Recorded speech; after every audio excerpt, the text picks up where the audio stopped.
당시의 일을 보면 성경에 하나님께서는 애굽에 종살이하던 이스라엘 백성들을 건져내시기 위해서 죄종 모세를 보내시고 이스라엘 백성들을 보내기를 거부하는 이 바로 앞에서 하나님께서는 죄종 모세를 통해 10가지 재앙을 내리게 하십니다. 그리고 이 10번째 재앙이 다 내린 후에야 바로는 하나님의 권능 앞에 항복하고 이스라엘 백성들을 보내게 되는데, 이 10번째 재앙은 다름 아니라 애굽에서 짐승이나 사람이나 물어나고 그 첫째된 첫 장자를 다 생명을 취해가는 재앙이 10번째 재앙이었습니다. 하나님께서는 이 10번째 재앙을 애굽 온 땅에 내리실 때에 이스라엘 백성들에게는 미리 말씀을 하셔서 그날 밤에 이 유월절 예식을 행하게 하십니다. 어린 양을 잡아서 집집마다 좌우 문설주와 임방에 양의 피를 바르고 그곳에서 그 밤에 이 양을 구워서 온 가족이 함께 취하는, 당장 떠날 수 있도록 허리에 띠를 띠고 이렇게 유월절 예식을 지키게 하십니다. 허리에 띠를 띠고 발에 신을 신고 손에 지팡이를 잡고 이 양을 취하는, 이것이 유월절 예식이라고 말씀을 하시고, 그리고 그날 밤에 이 이스라엘 백성들이 애굽에서 떠나도록 하십니다. 그리고 나서 이 유월절, 이것을 기념해서 유월절을 지키는데, 이 유월절부터 유월절 당일부터 7일간의 기간이 바로 오늘 우리가 대하고자 하는 이 무교절이라는 절기입니다. 하나님께서는 이 무교절을 이스라엘의 영원한 규례로 정하셔서 이 무교절과 함께 77절 초막절이라고 하는 이스라엘의 3대 절기 때에 온 이스라엘 백성들이 하나님 앞에 나와 예배를 드리게 하셨고, 또 이 절기를 영원토록 지키게 하셨습니다. 그러면 이 무교절이 무엇이냐? 이 무교절은 다름 아니라 그들의 생활하는 곳에서 누룩을 제하는 절기가 바로 이 무교절이라는 절기입니다. 오늘 본문의 15절과 20절을 보면 너희는 7일 동안 무교병을 먹을지니 그 첫날에 누룩을 너희 집에서 제하라. 무릇 첫날부터 7일까지 유교병을 먹는 자는 이스라엘에서 끊쳐지리라. 또 20절은 너희는 아무 유교물이든지 먹지 말고 너희 모든 유하는 곳에서 무교병을 먹을지니라 라고 말씀하십니다. 이 무교절이라는 것은 다름 아니라 6월절부터 7일 동안 누룩을 제하는 절기로, 유교병, 그러니까 누룩 넣은 빵뿐만이 아니라 누룩이 들어간 모든 양식을 생활 속에서 제하는 이 날이, 절기가 바로 이 무교절인 것입니다. 누룩은 우리가 알다시피 빵을 만들거나 술을 발효시키거나 할 때 거기에 넣어서 빵을 부풀게 하거나 이 술을 발효시키는 역할을 하는 게 이 누룩인데, 왜 하나님께서는 이 누룩을 이스라엘 백성들이 생활하는 곳에 제하라고 말씀을 하시고, 심지어는 이 누룩을 취하면 이스라엘 백성 중에서 끊쳐진다, 다름 아니라 멸망한다고 말씀을 하시는 것입니다. 왜 이렇게 심각한 말씀을 하신 것일까요? 뿐만 아니라 19절은 이렇게 기록하고 있습니다. 오늘 본문의 19절을 보면 7일 동안은 누룩을 너희 집에 있지 않게 하라. 무릇 유교물을 먹는 자는 타국인이든지 본국에서 난 자든지 물어나고 이스라엘 회중에서 끊쳐지리니 라고 말씀하십니다.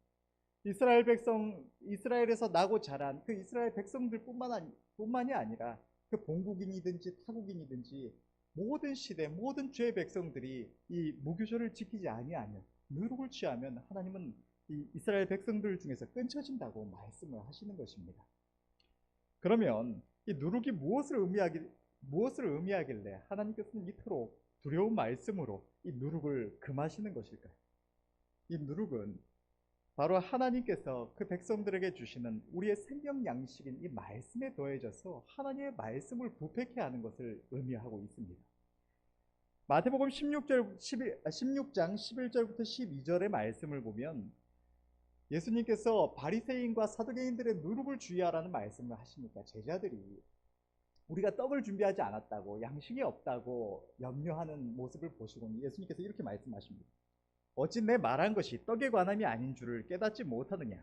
오직 바리새인과 사두개인들의 누룩을 주의하라 하시니 그제야 제자들이 떡의 누룩이 아니요 바리새인과 사두개인들의 교훈을 삼가라고 말씀하신 줄을 깨달으니라. 이 말씀은 예수님께서 제자들에게 말씀하실 때 이 누룩을 주의하라고 말씀하셨는데, 이것은 다름 아니라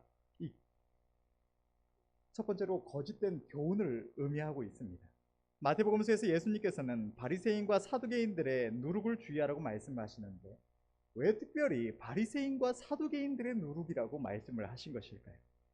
먼저 바리새인의 누룩을 생각해 보자면 바리새인들은 우리가 알다시피 하나님의 율법을 철저하게 지키는 자들이었습니다. 율법을 전심으로 지키는 이들이 이 바리새인들이었는데 다시 말해서 바리새인의 누룩이라는 것은 율법주의를 말을 하고 있습니다. 하나님께서 율법을 주신 것은 율법 가운데 정하신 그 행위를 철저하게 지켜서 구원에 이르라고 주신 것이 아니라 그 율법, 하나님의 거룩한 법인 율법으로 말미암아 우리의 죄인됨을 깨닫게 하시고 우리의 죄를 사하시고 우리를 의롭다 하시는 예수님께로 향하게 하시고자 하시는 하나님의 뜻이 그 가운데 있는 것입니다. 그러나 이 바리새인들이 행했던 것은 율법의 행위로 말미암아 그것을 철저하게 지켜나가면서 하나님의 백성으로 거룩하게 구별되어 살고 그것으로 옳다함을 인정을 받고자 했던 것입니다. 그러나 이것은 인간의 본능이라고도 할 수가 있습니다. 우리 인생은 누구든지 내가 잘못하는 자, 내가 죄인, 내가 어리석은 자로 서 있기를 원치 않습니다. 누구든지 다 남들에게 인정받기를 원하고 특히나 하나님 앞에서 우리가 너희 행위가 바르다, 옳다 인정받고 싶어 하는 것은 누구나 다 가진 마음이라고 할 수가 있을 것입니다. 그러나 성경에 기록된 바와 같이 이 율법을 지킴으로 말미암아 율법을 철저하게 지켜서 하나님 앞에 의롭다 인정하심을 받는 것은 우리 예수님 외에는 그 누구도 할 수 없는 일이었습니다. 로마서 3장 20절과 갈라디아서 2장 21절은 이렇게 기록하고 있습니다. 로마서 3장 20절은 그러므로 율법의 행위로 그 앞에 의롭다 하심을 얻을 육체가 없나니 율법으로는 죄를 깨달음이니라. 이 세상 그 누구도 예수님 외에는 하나님의 율법을 지켜서 의롭다 하심을 받을 인생이 없다고 하나님은 분명하게 말씀을 하시고 또 갈라디아서 2장 21절 말씀을 보면 내가 하나님의 은혜를 패하지 아니하노니 만일 의롭게 되는 것이 율법으로 말미암으면 그리스도께서 헛되이 죽으셨느니라. 예수님께서 우리를 위하여 죽으신 것이 이 율법으로 말미암아 이룰 수 없는 하나님의 의를 우리에게 주시고 우리의 죄를 사하여 주시기 위함이었다는 사실을 성경은 기록하고 있는 것입니다. 하나님께서는 우리에게 죄인된 우리 인생에게 예수님을 보내주셔서 예수님께서 우리의 모든 죄를 영단번에 십자가 위에서 대속하시고 예수님께서 죽기까지 순종하심으로 말미암아 이루신 그 의를 죄 백성들에게 믿는 자에게 주셔서 의롭다 하심을 주십니다. 값없이 주십니다.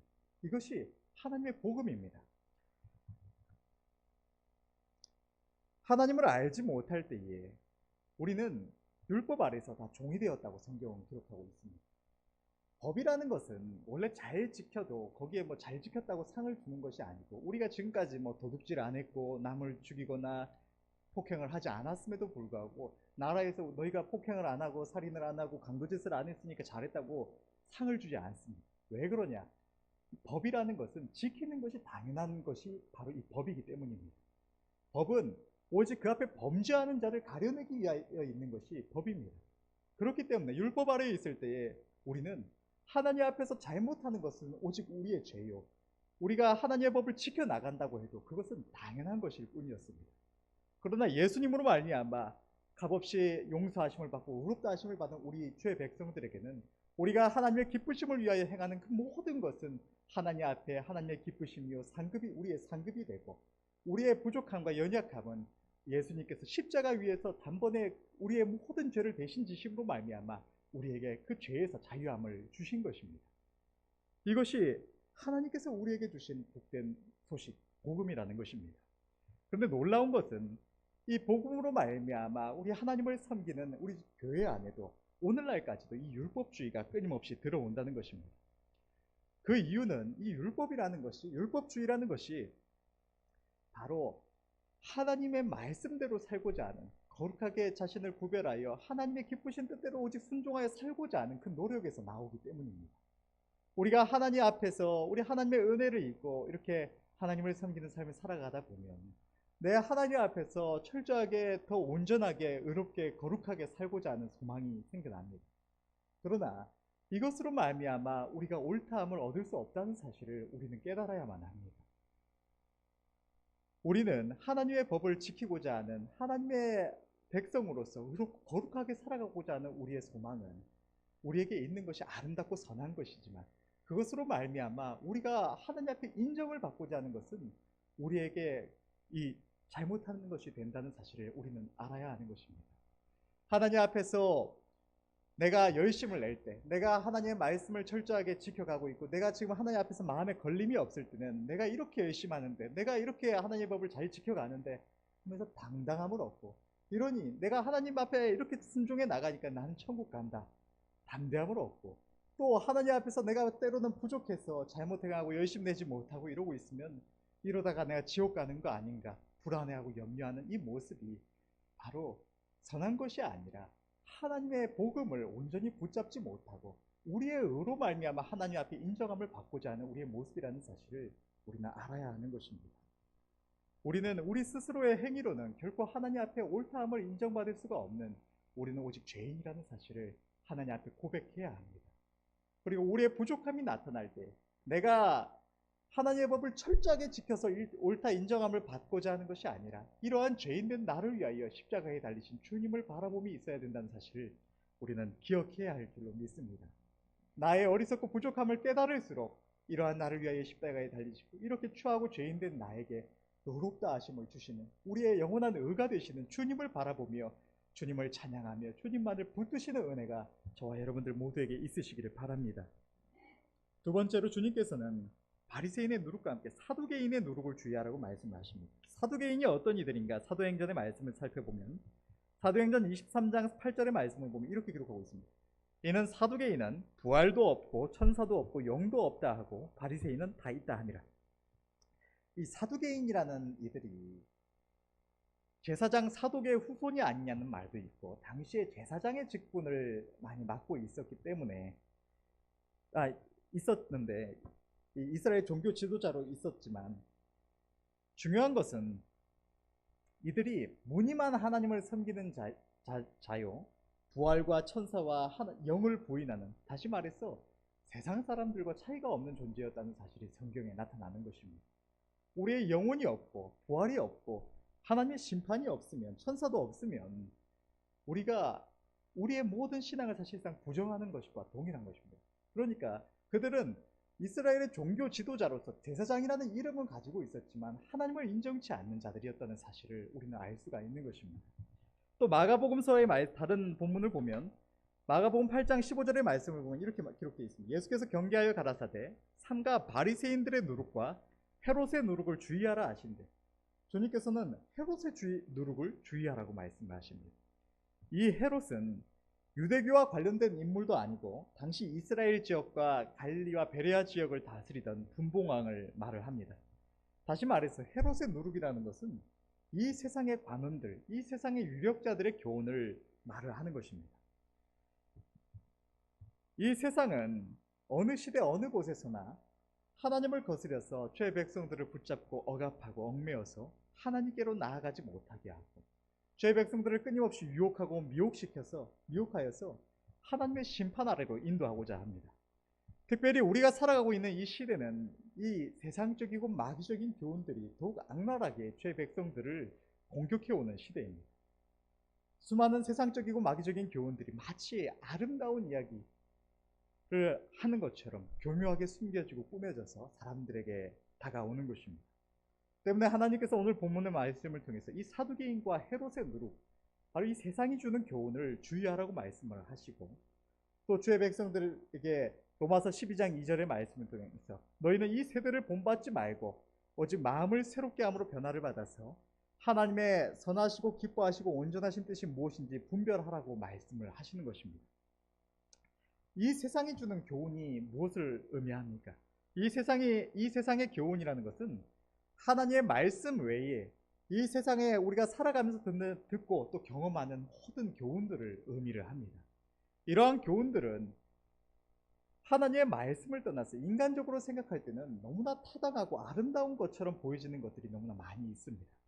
그러나 실상은 그것이 우리의 영혼을 멸망시키려는 마귀의 계계가 그 속에 숨겨져 있는 경우가 너무나 많이 있다는 것입니다. 수많은 이들이 인권 존중이라는 아름다운 명목하에서 하나님의 말씀에 위배되는 사상을 주장하고 전 세계가 그것을 옳게 여깁니다. 성도들조차도 너무나 당연하다는 듯이 하나님의 말씀을, 불편한 말씀은 거르고 취사 선택하여 대합니다. 그러나 하나님은 이러한 것이 죄 백성들의 영혼을 죽이는 것임을 분명하게 말씀을 하십니다. 오늘 본문에서, 말씀의 본문에서 하나님께서는 무기병을 취하면 죄 백성들 중에서 끊쳐진다고 말씀을 하십니다. 하나님 앞에서 거짓된 교훈들, 하나님의 진리의 말씀이 아니라 여기에 세상의 교훈이나 또 우리의 이 죄된 이 사상을 말씀에 더하는 순간, 우리는 그것을 하나님의 생명 양식과 취하는 순간 우리는 멸망한다고 하나님은 말씀을 하시는 것입니다. 또 성경은 이렇게 기록하고 있습니다. 마태복음 5장 18절에서 19절은 진실로 너희에게 이르노니 천지가 없어지기 전에는 율법의 1.1획이라도 반드시 없어지지 아니하고 다 이루리라. 그러므로 누구든지 이 계명 중에 지극히 작은 것 하나라도 버리고 또 그같이 사람을 가르치는 자는 천국에서 지극히 작다 일컬음을 받을 것이요 누구든지 이를 행하며 가르치는 자는 천국에서 크다 일컬음을 받으리라. 주님은 이 성경의 모든 말씀들 중에서 지극히 작은 것 하나라도 빼놓고 그렇게 사람을 가르치면 하나님께서는 천국에서 그가 지극히 작다 일컬음을 받을 것이요 아무리 그가 하나님 앞에서 열심을 내고 아름다운 일들을 한다고 한들 성경의 말씀을 내가 취사 선택해서 하나님의 말씀을 제하고 일부는 제하고 내 마음에 맞는 것만을 가르치고 대할 때 그것을 전하는 자만의 내용이 아닙니다. 우리 죄 백성들이 하나님의 말씀을 내가 취사 선택해서 내 마음에 맞는 것은 받아들이고 아닌 것은 거르는 이러한 모습을 행할 때에 하나님께서는 천국에서 작다 일컫는다고 말씀을 하시고 오늘 본문의 이 무교절의 교훈은 심지어는 우리가 하나님 앞에서 끊쳐진다고까지 말씀을 하시는 것입니다. 계시록 22장 18절에 19절의 말씀은 또 이렇게 기록하고 있습니다. 내가 이 책의 예언의 말씀을 듣는 각인에게 증거하노니 만일 누구든지 이것들 외에 더하면 하나님이 이 책에 기록된 재앙들을 그에게 더하실 터이요 만일 누구든지 이 책의 예언의 말씀에서 제하여 버리면 하나님이 이 책에 기록된 생명나무와 및 거룩한 성의 참여함을 제하여 버리시리라. 이 예언의 말씀이라는 것은 작게 보면 계시록의 말씀이라고 볼 수가 있습니다. 그러나 잠언서의 말씀이 잠언 그 한 부분만을 말하는 게 아니라 잠언은 다름 아닌 지혜의 왕이신 우리 주님의 모든 말씀을 의미하고 있는 것처럼 하나님은 이 계시록의 말씀을 빼면 생명록에서 제해지고 다른 부분의 말씀을 빼면은 안 제해진다는 말씀이 아니라 하나님의 말씀을 내 마음대로 제하거나 더하면 하나님의 백성 중에서 끊쳐진다고 말씀을 하신다는 것입니다. 우리는 하나님의 말씀을 절대 진리로 인정을 해야 합니다. 우리의 기준 안에서 성경의 말씀이 내 마음에 맞냐 아니냐 혹은 이 세상의 도덕에서 이 말씀이 맞냐 아니냐 옳으냐 그르냐를 판단하는 것이 아니라 하나님의 말씀을 우리의 절대 진리로 우리의 기준으로 삼고 우리 자신을 판단하고 세상을 판단하는 것이 주의 백성들이 마땅히 살아가야 할 모습이라는 것입니다. 지금 우리가 마주하고 있는 이 차별금지법의 문제 또한 교회 안에서 온전히 한 목소리가 나지 못하는 이유는 바로 수많은 교인들이 성경을 절대 진리로 우리의 삶의 기준으로 삼고 있지 않기 때문입니다. 하나님은 분명하게 동성애가 죄된 것임이라고 말씀을 하시고 말씀을 하심에도 그것이 죄된 것임을 인정하고 말하는 것이 인간적으로 볼 때 차별 같고 아름답지 못한 것처럼 보여지기 때문에 그 동성애를 행하는 이들이 그들이 그렇게 타고나고 싶어서 그렇게 난 것이 아닌데 그것이 죄라고 하는 것이 마치 옳지 않은 행위처럼 보여지기 때문에 교회 안에서도 그것을 차별이라고 인정해주는 모습들이 나타난다는 것입니다. 우리는 이러한 잘못을 동일하게 범해서는 안 될 것입니다. 세상이 무엇이라고 말하든지 우리 안에는 하나님의 말씀만이 절대 진리로 분명한 기준으로 서 있어야 하는 것입니다. 그로 인해서 우리가 누군가에게 무슨 말을 듣든지 얼마나 핍박을 받든지 해를 받든지 그 기준만큼은 절대로 흔들려서는 안 되는 것입니다. 지금 하나님의 말씀은 세상의 공격을 받고 있습니다. 하나님의 창조에서부터 하나님 세우신 모든 질서와 복음에 이르기까지 심지어는 성경에 기록된 한 구절 한 구절 모든 말씀에 이르기까지 성경은 하나님의 세상의 공격을 받고 있습니다. 하나님의 말씀이 성도들의 삶의 절대적인 기준이 되지 않으면 성경은 반드시 변질되고 말고 하나님의 말씀이 교회 안에서 변질되면 우리 안에서 변질되면 교회는 더 이상 영혼을 살리는 힘을 유지할 수가 없게 됩니다. 그러면 교회는 단지 이 세상의 수많은 단체 중에 하나가 될 뿐인 것입니다.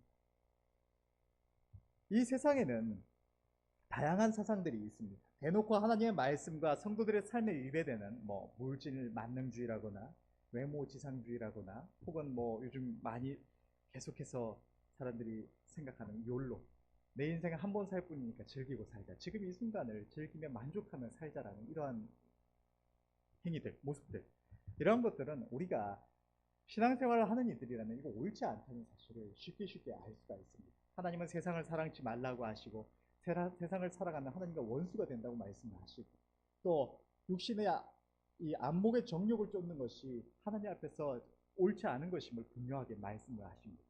하나님 앞에서 우리의 성화된 심령으로 말미암아 아름다움을 추구하는 것이 하나님 앞에서 옳고 아름다운 것이라고 말씀하시고, 썩어질 육신의 것에 마음 쏟고 모든 이 시간을 보내지 말라고 하나님은 분명하게 말씀을 하십니다. 그런데 잘 분별하지 않으면 옳은 것처럼 보여지는 주장들도 세상에 많이 있습니다. 몇 가지 생각을 해보자면, 우리가 이런 광고의 이 캐치프레이즈라고 하나요? 이런 메시지들 같은데 종종 나타나요. 자기를 사랑하라는 이런 말들도 나옵니다.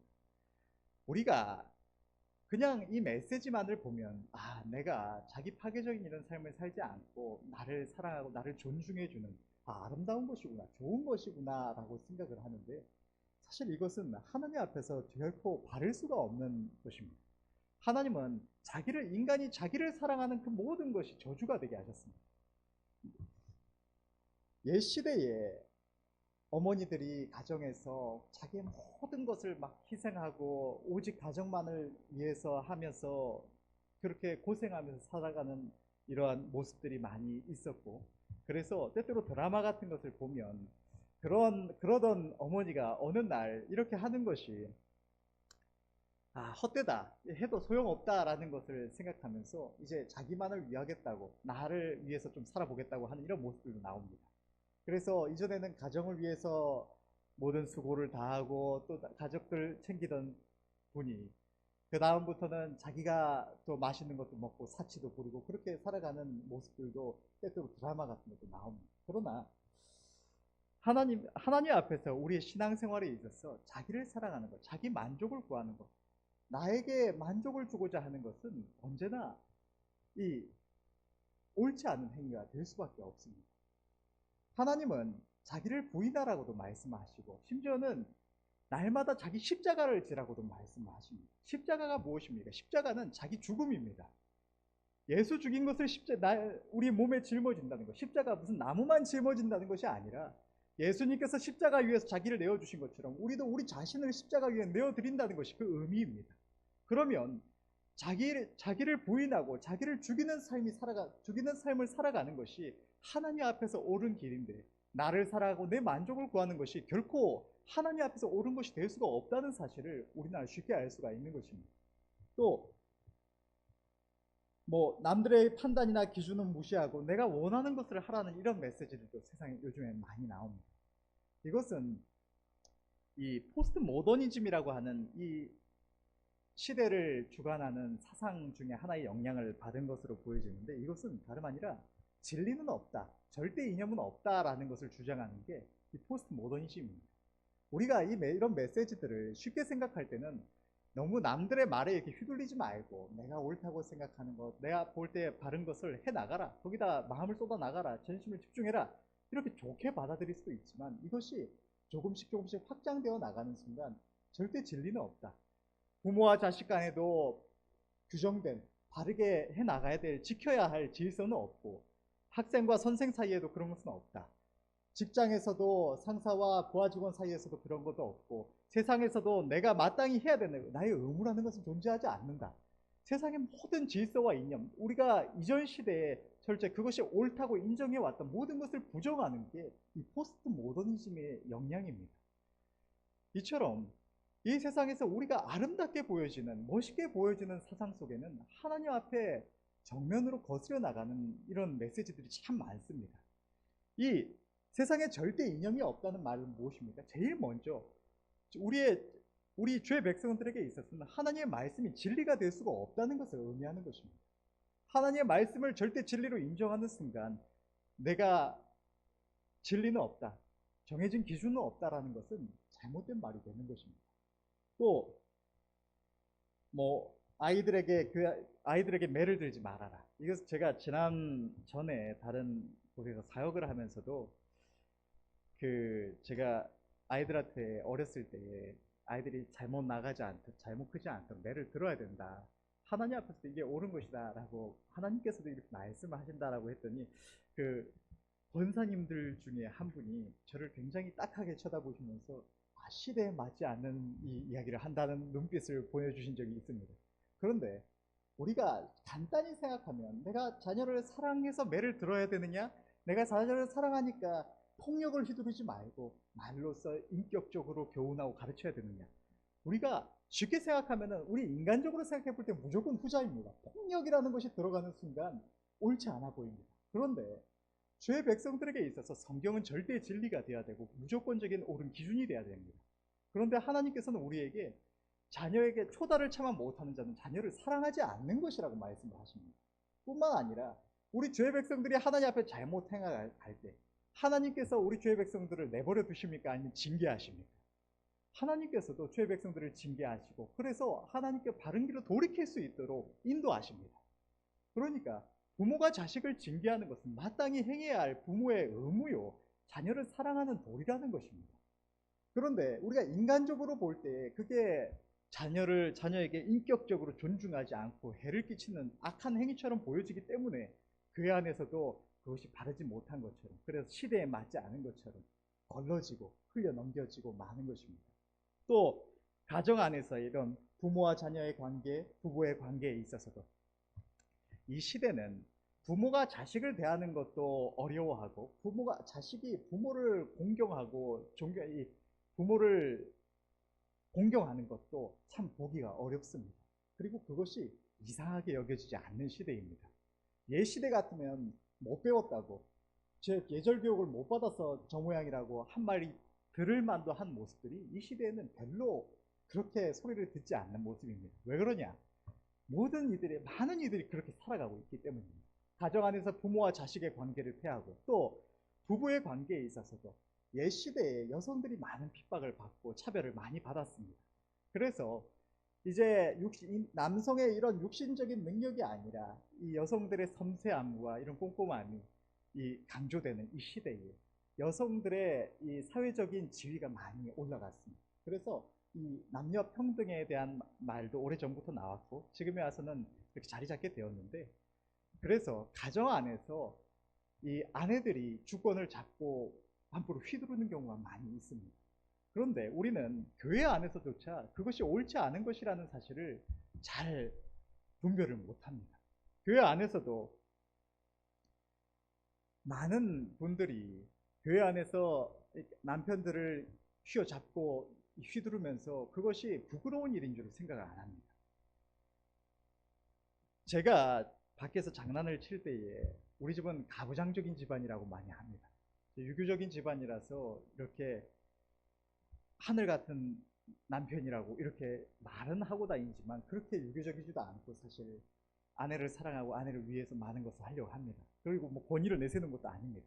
그러나 하나님께서는 우리 주의 백성들에게 분명하게 말씀하시기를 아내들에게 남편에게 복종하기를 주께 하듯이 하라고 말씀을 하시고, 남편들에게는 아내들을 위하여 자기를 내어주기를 아내 사랑하기를 주께서 교회를 사랑하신 같이 하라고 말씀하십니다. 그러면 이 말씀이 무슨 말씀이냐? 내가 이 사회적으로 어떤 내가 능력 있다고 혹은 가정 안에서도 내가 똑똑하고 지혜롭다고 휘두를 수 있는 게 아니라 하나님 앞에서 옳은 것은 아내들은 남편의 권위에 순종하고 남편은 아내를 위하여 자기를 온전히 내어주고 사랑하면서 살아가는 것, 그것이 하나님 앞에서 옳은 것입니다. 내가 볼 때에 그것이 옛 시대에 무슨 잘못된 사상 같든지 뭐하든지 간에 하나님의 말씀이 절대 진리요, 우리가 바르게 하고 있는지 아닌지를 분별하는 기준이 되어야 된다는 사실을 우리는 분명하게 인정하고 지켜가야 하는 것입니다. 내 마음에 맞지 않더라도 하나님의 말씀이 이것이 옳다 하면 내 자신을 그 앞에 쳐서 순종하는 것이 하나님 앞에 옳은 것이고 그게 바르게 살아가는 길입니다.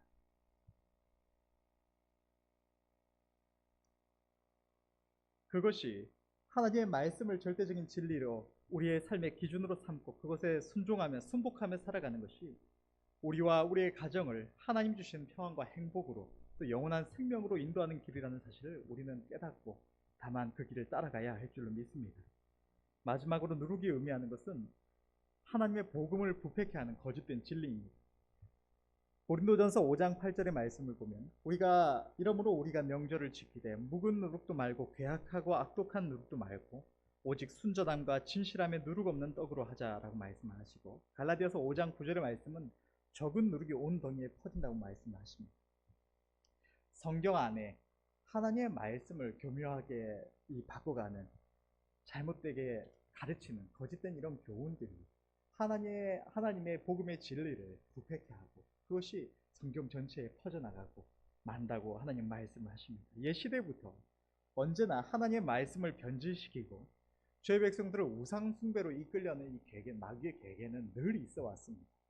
저 여로보암 시대에도 있었고 그 이후로부터 쭉 모든 왕들의 시대에 다 있다가 예수님 이후에도 교회 안에는 온갖 이단적인 사상들이 나타나서 예수님의 하나님이심을 부인하기도 하고 예수님이 인간이심을 부인하기도 하고 성육신을 부인하기도 하고 예수님의 죽으심을 부인하기도 하고 부활하심을 부인하기도 하고 복음의 진리를 왜곡하려는 모든 시도들이 시대마다 모든 시대에 나타나 왔습니다.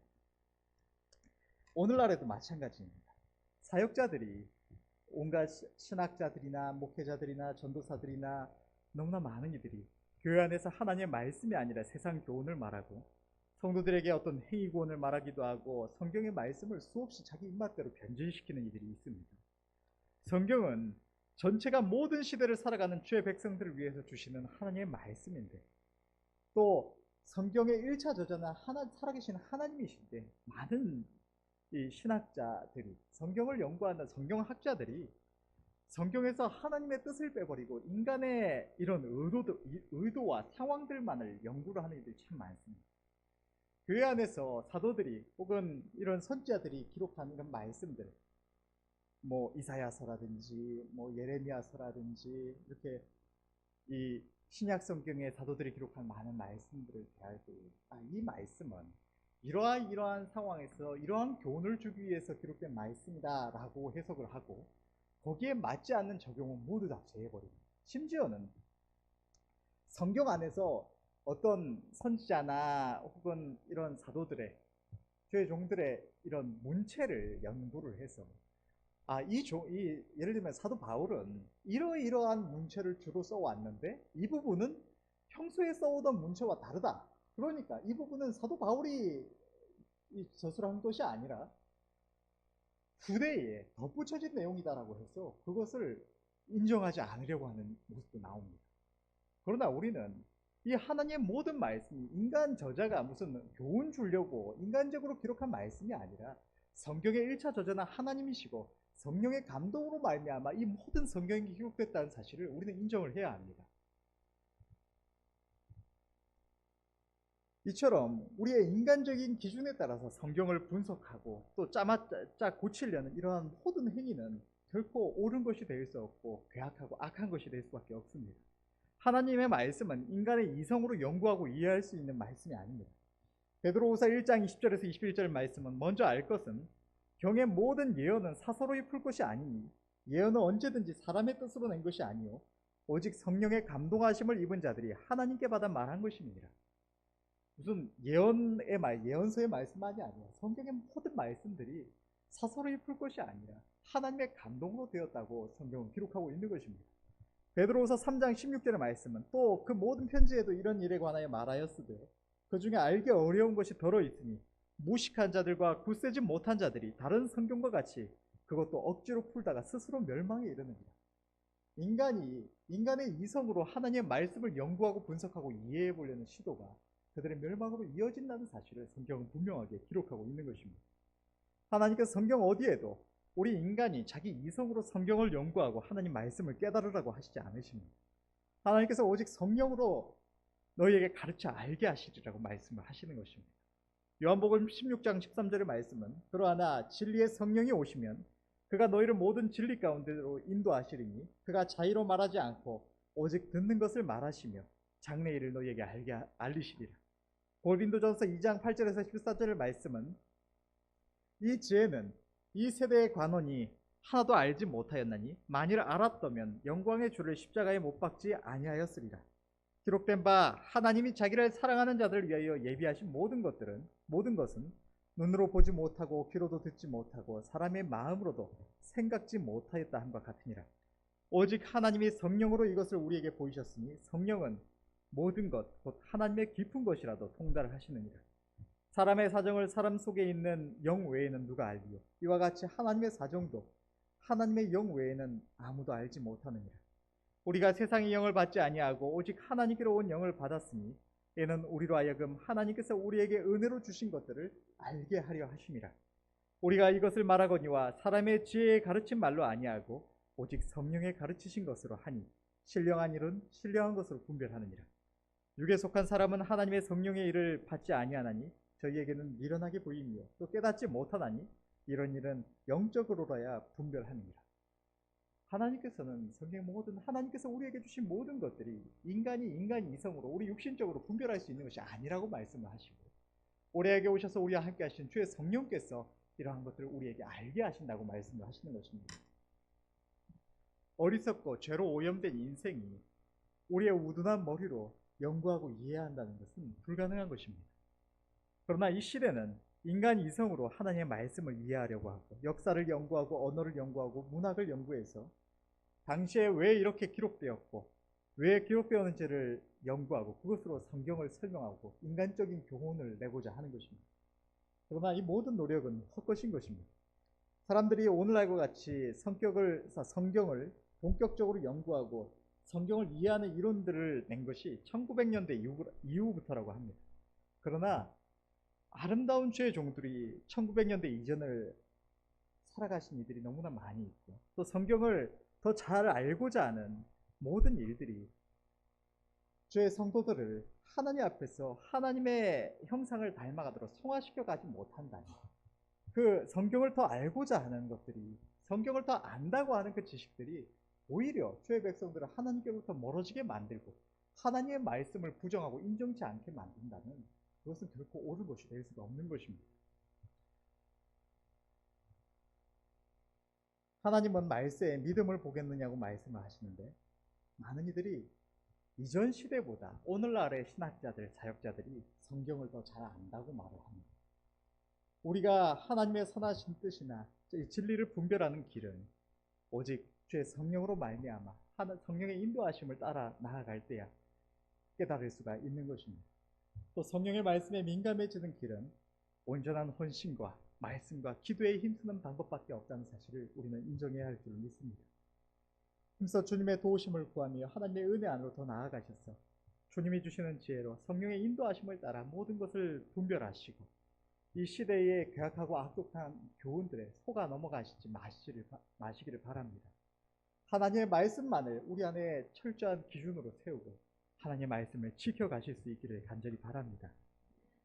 날마다 하나님의 선하시고 기뻐하시고 온전하신 뜻을 구하며 하나님의 말씀을 묵상하는 가운데 진리를 추구하시되 이 세상이 주는 온갖 거짓된 교훈들과 또 하나님의 말씀이라고 하는 거짓된 진리에 속아서 멸망길로 행하지 마시고 정신 차리고 오직 하나님의 도우심을 구하며 바른 신앙으로 믿음을 지켜가실 수 있기를 바랍니다. 이 삶이 바로 하나님께서 우리에게 지키라고 말씀을 하시는 이 무교절의 삶, 우리의 삶 가운데 세상이 주는 악독한 이 누룩을 제하는 삶이라는 사실을 우리는 알아야 할 줄로 믿습니다.